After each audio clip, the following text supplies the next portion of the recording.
दोस्तों नमस्कार। हाल ही में गुवाहाटी म्युनिसिपल कॉरपोरेशन ने एक अभियान चलाया। उस अभियान में जिन लोगों के पास जीएमसी लाइसेंस नहीं थे और व्यापार कर रहे थे उन लोगों को पकड़ा गया, उनके खिलाफ फाइन की गई, या जिन लोगों का लैप्स हो गया है उन लोगों को पकड़ा गया, उनके खिलाफ फाइन की गई।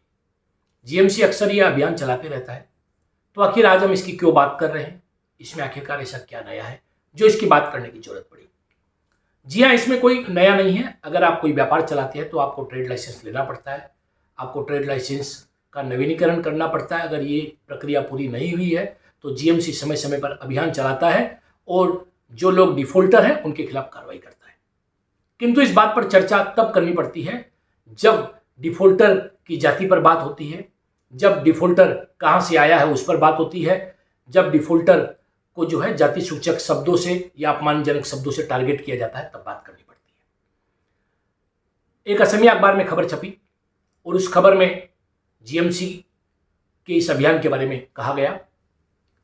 मीडिया अक्सर रिपोर्टिंग करती है, जीएमसी के डिफॉल्टर की भी बात करती है, किंतु ये इतनी बड़ी बात नहीं है। अक्सर लोग डिफॉल्टर हो जाते हैं, नहीं होना चाहिए, और जीएमसी अभियान करती है, चलाती है और उनको फाइन करती है।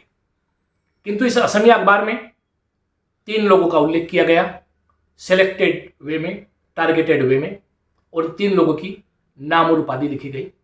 एक पारिक उपाधिधारी थे, एक अग्रवाल थे, एक गुप्ता थे। इन तीनों की उपाधि क्यों दी गई? क्योंकि उस अखबार को एक नैरेटिव सेट करना था, और नैरेटिव ये सेट करना था कि ये बहिरागत हैं, ये बाहर से आए हुए लोग हैं, और इन लोगों के द्वारा ये बहुत बड़ा अपराध कर दिया गया है कि इनके जीएमसी लाइसेंस, इनके ट्रेड लाइसेंस जो है नवीकरण नहीं हुए हैं, इनका नवीनीकरण नहीं हुआ है, या कोई एक लाइसेंस पर 2 दुकानें चला रहा है। इस प्रकार की बातें की गई, और साथ में ये कहा गया कि जब खिलंजिया या भूमिपुत्रों के खिलाफ एक अभियान चलाया जाता है, उनको उच्छेद कर दिया जाता है, तो ऐसी परिस्थिति में इन जो कथित रूप से बहिरागत व्यवसायी है इनको कैसे बख्श दिया गया, क्यों इनकी दुकानें नहीं तोड़ दी गई, क्यों इनका उच्छेद नहीं कर दिया गया। यहां पर एक फर्क समझने की बात है कि ये जितने भी लोग दुकान लेकर बैठे हैं, इनके पास दुकान और जमीन के संबंधित लीगल डॉक्यूमेंट्स है। अगर ये भाड़े में है तो इनका एक टेनेंट एग्रीमेंट है, उस एग्रीमेंट के तहत ये दुकान चला रहे हैं। वहां से इन्हें उच्छेद करना जीएमसी के बस की बात नहीं है। हाँ, जीएमसी ने व्यापार करने से रोक सकती है, इन पर जुर्माना कर सकती है, और जीएमसी ने वो जुर्माना किया भी। और जीएमसी जब जुर्माना कर दी तो फिर इनकी जाति या विजाति की बात नहीं है। यह नियम, यह कानून सभी पर समान रूप से लागू है, चाहे वो किसी भाषा भाषी का हो या वो भारत के किसी भी प्रांत का नागरिक हो और यहाँ पर आकर व्यापार कर रहा हो। अब यहाँ पर दूसरी बात आ गई कि जिन लोगों को ये बहिरागत बोल रहे हैं वो लोग कौन है? वे असम के मतदाता हैं, वोटर्स हैं, असम में रहते हैं, उनका 200 सालों का ज्ञात इतिहास है। उससे अधिक समय से भी इन लोगों की जो जनगोष्ठी है, इनका जो समुदाय है, वो यहाँ पर रह रहा है। ये रहने के बावजूद भी ऐसा क्या कारण है कि बार बार मारवाड़ियों को या हिंदी भाषियों को बहिरागत कहा जाता है, इनको बहिरागत कहकर टारगेट किया जाता है। और ये केवल ये बात मीडिया तक सीमित नहीं है या कुछ कथित जातीयतावादी संगठनों तक सीमित नहीं है। हाल ही में मुख्यमंत्री ने एक बयान दिया विधानसभा में, और उस बयान में कहा कि वसुंधरा की योजना जिस प्रकार से बांग्लादेशी इमिग्रेंट्स जो है उनको नहीं मिल सकती, वैसे ही मारवाड़ी और बिहारियों को नहीं मिल सकती। जब राज्य का मुख्यमंत्री इस प्रकार की बात कहता है तो मीडिया को शायद दोष देना उतना ज़्यादा सही नहीं होगा। मीडिया का तो काम ही यही है, और खासकर हिंदी भाषियों के और व्यापारियों के विरोध में जिस प्रकार से एक माहौल शुरू से यहाँ पर पैदा किया गया है, वह भी एक बड़ा कारण है कि यहाँ की आर्थिक नींव मजबूत नहीं हुई। आज जो बाहर से बड़े लोग या बड़ी कंपनियां यहाँ पर निवेश करने के लिए आना चाहती है, वो इस परिवेश से डरती है और यहाँ पर निवेश करने से डरती है। यहाँ पर रोजगार के साधन सुलभ नहीं होते। यहाँ पर एक और बहुत महत्वपूर्ण बात है जिस बात को समझने की जरूरत है कि जब ये कथित जातीयतावादी संगठन जो हैं इस प्रकार की हरकतें करते हैं तो एक अद्भुत ढंग से ये लोग एक मोरल पुलिसिंग करना शुरू कर देते हैं। अपने आप को कथित रूप से जातीयतावादी, या ये अखबार भी उनको या मीडिया भी जो है उनको प्रमुखता से अपने वहाँ पर स्थान देकर जो है अपने आप को बड़ा जातीयतावादी सिद्ध करने का या असम हितैषी करने का सिद्ध करने का जो है वो एक प्लान बनाती है, एक योजना बनाती है और उसके आधार पर कार्य करती है, ताकि इनकी सनसनी के माध्यम से इनका सर्कुलेशन बढ़े, इनकी लीडरशिप बढ़े, इनको ज़्यादा से ज़्यादा लोग पढ़ सके। किंतु यह सब करते हुए ये राज्य की शांति भंग करती है। राज्य के एक शांति प्रिय समुदाय को, जो यहाँ की आर्थिक रीढ़ को मजबूत करने में लगा है, उस मजबूत रीढ़ को जो है कमजोर करने की कोशिश करती है। अगर हम सिलसिलेवार ढंग से देखें तो कुछ समय पहले डिब्रूगढ़ में एक व्यापारी को टारगेट किया गया। कहा गया कि व्यापारी पावरलूम का गमछा बेचता है। अगर पावरलूम का गमछा असम में बेचना गुनाह है तो ये सबके लिए गुनाह है। अगर वो व्यापारी बेच रहा है तो उसकी शिकायत जो है संबंधित विभाग के पास होनी चाहिए, संबंधित विभाग के पास जानी चाहिए, संबंधित विभाग इस मामले में कार्रवाई करेगा। किंतु यह संबंधित विभाग के पास नहीं जाकर सीधे सीधे कानून हाथ में लेकर कुछ आंसू के लोग वहां पर पहुंच जाते हैं, या सिंकल चोलिया जैसे कुछ उत्पाती उपद्रवी लोग वहां पर पहुंच जाते हैं और ये लोग वहां पर उपद्रव करते हैं। गुवाहाटी के जब डिगली पोखरी के अंदर में ठेला लगाने वाले हिंदी भाषियों को खदेड़ा जाता है तो उनको अना अखोमिया बोल के या बहिरागत बोल के खदेड़ा जाता है। शांतिपूर्ण ढंग से उनको व्यापार नहीं करने दिया जाता है। यहाँ पर किसी भी भाषा भाषी को व्यापार करने का अधिकार है। जो अन्य भाषा भाषी है वो भी परिश्रमी हिंदी भाषियों से सीख कर व्यापार कर सकता है। उन्हें सीखने की जरूरत है। जिस क्षेत्र में हम आदान प्रदान कर सकते हैं वहाँ सीख कर व्यापार करना चाहिए। और ऐसा नहीं है कि पिछले कुछ सालों में, 2 दशकों में असमिया लोग व्यापार में नहीं आए हैं। असमिया लोग व्यापार में आए हैं। असमिया लोगों ने की व्यापार विरोधी जो मानसिकता है उसमें परिवर्तन हुआ है और कहीं ना कहीं लोग व्यापार का महत्व समझ रहे हैं कि अगर राज्य का विकास करना है, खुद का विकास करना है, आने वाली पीढ़ियों नस्लों का विकास करना है तो व्यापार करना पड़ेगा। अब व्यापार के प्रति वो मानसिकता नहीं है, किंतु कुछ जो कथित जातीयतावादी संगठन है जिनका अस्तित्व अब सिर्फ कागजों में या मीडिया में बयानबाजी तक सीमित रह गया है, ऐसे कुछ संगठन आज भी सक्रिय हैं और 50 साल पहले जी रहे हैं। वो आज भी उनका विकास नहीं हुआ ऐसा प्रतीत होता है। तो जब ये किसी व्यापारी पर आक्रमण करते हैं, जब ये किसी व्यापारी को टारगेट करते हैं तो यहाँ पर राज्य सरकार की भी जिम्मेदारी हो जाती है। खरपेटिया में जब ये व्यापारी को टारगेट करते हैं, व्यापारी के बाहर अगर कोई अवैध निर्माण है, व्यापारी के बाहर अगर कोई ऐसी चीज़ें जो कानून के खिलाफ है, तो संबंधित विभाग में पुलिस को उसकी जानकारी देकर प्रॉपर तरीके से कार्रवाई होनी चाहिए, न कि ये कथित जातीयतावादी संगठन या इन जातीयतावादी संगठन को जो पेट्रोनाइज कर रहे हैं, जो संरक्षण दे रहे हैं, ये कथित जो एक मीडिया की लॉबी है, ये लॉबी उसको जो है आगे बढ़ाए या व्यापारियों के खिलाफ विषगमन करे। यहाँ पर एक और सोचने की बात है कि असम में ऐसा माना जाता है कि हिंदी भाषियों और मारवाड़ियों का जो आगमन है वो 1826 की यानडाबू संधि के बाद हुआ। अंग्रेजों के साथ मूलतः वो यहाँ पर आए। हालांकि ऐसा भी प्रमाण है कि यानडाबू संधि के पहले भी मारवाड़ियों को यहाँ पर आना जाना और यहाँ पर रहना शुरू हो चुका था। फिर भी अगर हम 200 साल का इतिहास अगर देखें तो 200 साल के इतिहास में न सिर्फ मारवाड़ी, न सिर्फ हिंदी भाषी, बल्कि चाय जनजाति के लोग भी 200 साल पहले अंग्रेजों के साथ आए, चाय की खेती करने के लिए आए। ऐसे ही गोरखा समुदाय के लोग भी यहाँ पर आए, बंगाली समुदाय के लोग भी यहाँ पर आए। किंतु आश्चर्य की बात यह है कि जब टारगेट करने की बात आती है अना अखोमिया या बहिरागत बोलकर, तो यहाँ पर चाय जनजाति के लोगों को टारगेट नहीं किया जाता। मेरा कहने का मतलब यह नहीं है कि उन्हें टारगेट किया जाना चाहिए, कतई नहीं किया जाना चाहिए। चाय जनजाति की यहाँ पर एक बहुत बड़ी भूमिका है, बहुत बड़ा योगदान है। उन्होंने बहुत से ऐसे नेता, समाज सेवी दिए हैं, ऐसे साहित्यकार दिए हैं जिन लोगों ने असम को समृद्ध करने में हर दिशा में, चाहे साहित्य, संस्कृति या यहाँ की आर्थिक रीढ़ को मजबूत करने में उन्होंने अपना योगदान निभाया।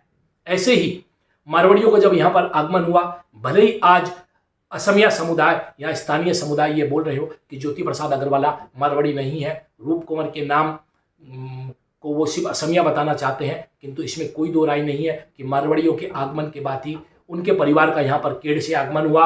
और ज्योति प्रसाद अग्रवाल ने यहाँ पर जो कंट्रीब्यूशन दिया वो इसलिए दिया क्योंकि यहाँ पर मारवाड़ियों का आना संभव हुआ, हिंदी भाषियों का आना संभव हुआ और वो आए, यहाँ पर रहे। इसीलिए ज्योति प्रसाद अग्रवाल, उनके पिता नौरंग राम अग्रवाल या उनके परिवार में आनंद चंद्र अग्रवाल या चंद्र कुमार अग्रवाल से लेकर जो भी हरिविलास अग्रवाल जिन्होंने भी यहाँ पर साहित्य रचना की या विभिन्न कला संस्कृति के क्षेत्र में जो योगदान दिया, उसके पीछे यहाँ पर मारवाड़ियों का आगमन ही हुआ। जब भी कोई जाति विशेष कहीं जाती है तो अपने साथ सभ्यता संस्कृति लेकर जाती है और वहाँ की सभ्यता संस्कृति को अपनाती है। इस प्रकार आपस में जो समन्वय होता है उससे दोनों जातियाँ, दोनों सभ्यताएं मजबूत होती है, आदान प्रदान होता है। फिर रही बात दूसरी बहिरागत बोलने की, यहाँ पर बांग्लादेशी इमिग्रेंट्स हो सकते हैं, किंतु जिनको यहाँ पर मताधिकार मिला है, जो भारतीय नागरिक है, असम भारत का एक अभिन्न अंग है, अभिन्न राज्य है, तो डेमोक्रेसी में, गणतंत्र में यहाँ पर कोई भी भारतीय कैसे बहिरागत हो सकता है? क्यों उसको बहिरागत बोल कर टारगेट किया जाता है? दरअसल यहाँ भी एक बड़ी राजनीति है और इस राजनीति को समझने की जरूरत है। यहाँ पर चाय जनजाति को, ये जो कथित जातीयतावादी संगठन है, इन्होंने 30 जनगोष्ठी वाला जो एक संगठन बनाया सीएए से लड़ने के लिए, उस संगठन में भी शामिल कर लिया, जबकि मारवाड़ी समुदाय की बार बार मांग के बावजूद, डिमांड के बावजूद भी उन्हें शामिल नहीं किया गया। दरअसल इसके पीछे जनसंख्या का अनुपात है। चाय जनजाति की जनसंख्या इतनी है, अगर उन्हें 30 जनगोष्ठी से बाहर कर दिया जाए तो ये जो कथित रूप से जातीयतावादी संगठन है, इनको लगता है कि यहाँ पर जो असमिया भाषी है, असमिया बोलने वाले लोग हैं, वो माइनॉरिटी में आ जाएंगे। इसलिए ये अल्पसंख्यक होने से डरते हैं, बोलकर इन्होंने अभी तक शामिल किया हुआ है। जबकि यहाँ पर हिंदी भाषियों की जनसंख्या उतनी नहीं है, जो जनसंख्या उतनी नहीं है इसलिए उन्हें हिंदी भाषियों को टारगेट करने में सुविधा होती है। और ऐसे भी दिल्ली को टारगेट करने के लिहाज से, केंद्र सरकार को टारगेट करने के लिहाज से ये लोग हिंदी भाषियों को और मारवाड़ियों को टारगेट करते हैं। जबकि मारवाड़ी यहाँ के हैं, यहाँ रच बस गए हैं, यहाँ की सभ्यता संस्कृति में उन्होंने अपना योगदान दिया है। ये जो जातीयतावादी संगठन है, इन्हें मारवाड़ियों का यहाँ इतिहास पता नहीं है। यहाँ पर केदारमल ब्राह्मण जो थे, उन्होंने न सिर्फ असम की ओर से स्वाधीनता संग्राम की लड़ाई लड़ी, बल्कि आज जो सिलहट जिला चला गया और उसके बाद असम में जो विभिन्न इलाके जो है आज समाहित होकर रहे हैं, और असम भी अगर भारतवर्ष में समाहित होकर रहा है तो गोपीनाथ बरदले के साथ कंधे से कंधा मिलाकर लड़ने वाले व्यक्तित्व में एक उनका नाम था। वो पहले आज़ादी के बाद जब पहली सरकार बनी, या आज़ादी के पहले जो गोपीनाथ बरदले की सरकार थी, उसमें वो एमएलसी थे, उसमें उनकी योगदान रहा। ऐसे ही नौपत राय केडिया थे, ज्योति प्रसाद अग्रवाला के बारे में हम जानते ही हैं। ऐसे ही डिब्रूगढ़ का कनोई परिवार है, जिनका बहुत बड़ा योगदान रहा है। शिलोंग में भाई जी हनुमान प्रसाद पोद्दार थे, उनका बहुत बड़ा योगदान रहा है। आज भारतवर्ष में जो गीता प्रेस है, जिसके माध्यम से भारत की विभिन्न भाषाओं में, यहाँ तक कि असमिया भाषाओं में भी रामायण आदि का अनुवाद हुआ है, या महापुरुष श्रीमंत शंकर देव के जो ग्रंथ है, या यहाँ के जो वैष्णव ग्रंथ है, उनका हिंदी में अनुवाद होकर जो भारतवर्ष के जन जन तक पहुँच रहे हैं, तो ये बहुत बड़ा योगदान उनका रहा है। राम निरंजन गोयनका ने इसमें बहुत बड़ी भूमिका निभाई, प्रोफेसर किरण शर्मा के साथ मिलकर, और बहुत बड़ा काम किया। ऐसे ही मारवाड़ियों के आप देखें, यहाँ पर बहुत से सेवा संस्थान है, मारवाड़ी मंच, मारवाड़ी सम्मेलन जैसे बहुत से ऑर्गेनाइजेशन है। राधा कृष्ण खेमका हुए, जिन्होंने बहुत बड़ा योगदान दिया। पहली बार जिस व्यक्ति ने घुसपैठ की समस्या को उठाया, वो सांसद हीरालाल पटवारी थे। उसके बाद ही, उनकी इस बातचीत के बाद से ही असम आंदोलन शुरू हुआ। तो जहां भी ये रहे, और अगर आज की भी हम बात करें तो अशोक आनंद सिंघल, भले ही हमें उनसे कुछ शिकायत हो कि भाई हमें उनसे शिकायत है कि वो शायद हिंदी भाषियों के लिए उस स्तर पर आवाज़ नहीं उठा पा रहे हैं जिस स्तर पर उन्हें उठानी चाहिए, लेकिन इसमें कोई दो राय नहीं है कि हिमंत बिस्वा शर्मा सरकार के जो सबसे एफिशिएंट और सबसे काबिल मंत्री है, और अगर सबसे काबिल मंत्री अशोक सिंघल को कहा जाए तो ये भी कोई अतिशयोक्ति नहीं होगी। वो बराबर का परिश्रम कर रहे हैं और बराबर से असम की सेवा में लगे हुए। तो यहाँ पर हिंदी भाषियों का बहुत बड़ा योगदान है। ऐसे ही बंगालियों को भी टारगेट किया जाता है, किंतु यही देवोजीत शाह जब इंडियन आइडल जीत कर आते हैं तो उन्हें असम का गौरव बता दिया जाता है और कह दिया जाता है कि असम के लिए सम्मान की बात है। तो ये दोगलापंथी, ये जो है, इसे छोड़ना पड़ेगा, ये डबल स्टैंडर्ड छोड़ना पड़ेगा, और हमें समझना पड़ेगा कि असम में जो रह रहा है, असम के वायु, पानी, मिट्टी का जो सेवन कर रहा है, असम के अन्न जल को खा रहा है, वे सभी असमिया है। खासकर यहाँ पर जो पिछले 200 सालों से मारवाड़ी समुदाय की सक्रियता है या हिंदी भाषी समुदाय की सक्रियता, वे सभी असमिया। अगर असमिया की परिभाषा को सिर्फ असमिया भाषा से जोड़कर देखा गया, उसी का परिणाम था कि असम में विभिन्न आंदोलन हुए, बोडो, कार्बी, ये जितने भी आंदोलन हैं, इन आंदोलन के पीछे एक इतिहास रहा है कि इनको एक असमिया जो सोवेनिज्म है, जो असमिया की जो एक मानसिकता हमने कही कि हम ही जो है श्रेष्ठ है, ये श्रेष्ठता की मानसिकता लेकर हम जो चले, एक भाषा की श्रेष्ठता की मान्यता लेकर, इसी कारण यहाँ पर जो है तोड़ हुआ। यहाँ पर भिन्न भिन्न भाषा को बोलने वाले लोग हैं, भिन्न भिन्न भाषाएं बोलते हैं, किंतु इसका मतलब नहीं है कि उनके दिल में धड़कता हुआ जो दिल है वो असमिया नहीं है। मारवाड़ी के दिल में धड़कता हुआ दिल उतना ही असमिया है। हाल ही में मैं मेदांता में गया एक शल्य चिकित्सा के संबंध में, वहाँ पर असमिया बच्चे मुझे मिले जो कि वहाँ पर अपनी सेवा दे रहे हैं, वहाँ पर नौकरी कर रहे हैं। जब मैंने उनसे पूछा कि यहाँ कोई दिक्कत है तो कहते हैं नहीं, यहाँ पर कोई दिक्कत नहीं है, वो आराम से कर रहे हैं। मेरे से असमिया सुनकर, उनसे असमिया सुनकर मुझे ऐसे लगा कि मैं दिल्ली में होते हुए भी अपने घर में हूँ। तो अधिकतर जो मारवाड़ी समुदाय के लोग हैं या हिंदी भाषी समुदाय के लोग हैं या अन्य जो लोग हैं जो असम में रहते हैं, भाषा कोई भी बोलते हो, किंतु उनके दिल में जो दिल धड़कता है वो असम का है। और जब भारतवर्ष में किसी राज्य की बात आती है तो असम की बात करते हैं। तो ये स्थिति बदलनी पड़ेगी, किंतु ये स्थिति बदलेगी कब? जब हम इसके लिए खुद भी आवाज उठाएंगे। जब कोई संगठन हमारे खिलाफ बोलता है या हिंदी भाषियों के खिलाफ बोलता है या मारवाड़ियों के खिलाफ बोलता है तो उसका प्रतिवाद होना पड़ेगा उसी समय। जब कोई अखबार इस प्रकार की बात लिखता है तो उसका प्रतिवाद होना पड़ेगा। जब कोई राजनेता या मुख्यमंत्री इसके खिलाफ बोलते हैं तो मुख्यमंत्री के पास जाकर उसका प्रतिवाद होना पड़ेगा। जब तक आप प्रतिवाद नहीं करेंगे, प्रतिकार नहीं करेंगे, अपनी मान सम्मान स्वाभिमान की इज्जत आप स्वयं नहीं करेंगे, तब की आपकी इज्जत कोई नहीं कर सकता। तो इन्हीं बातों के साथ कि हम अपने स्वाभिमान को बचाएं, हम असम में हैं, असमिया होकर रह रहे हैं, असम की उन्नति में सहयोग कर रहे हैं, तो हमें अपने स्वाभिमान को बचाते हुए, स्वाभिमान को सामने रखते हुए ये सारे कार्य करने पड़ेंगे। देखते रहिए नॉर्थ ईस्ट तक, सब्सक्राइब करना ना भूलें। नमस्कार, वंदे मातरम, भारत माता की जय, जय आया।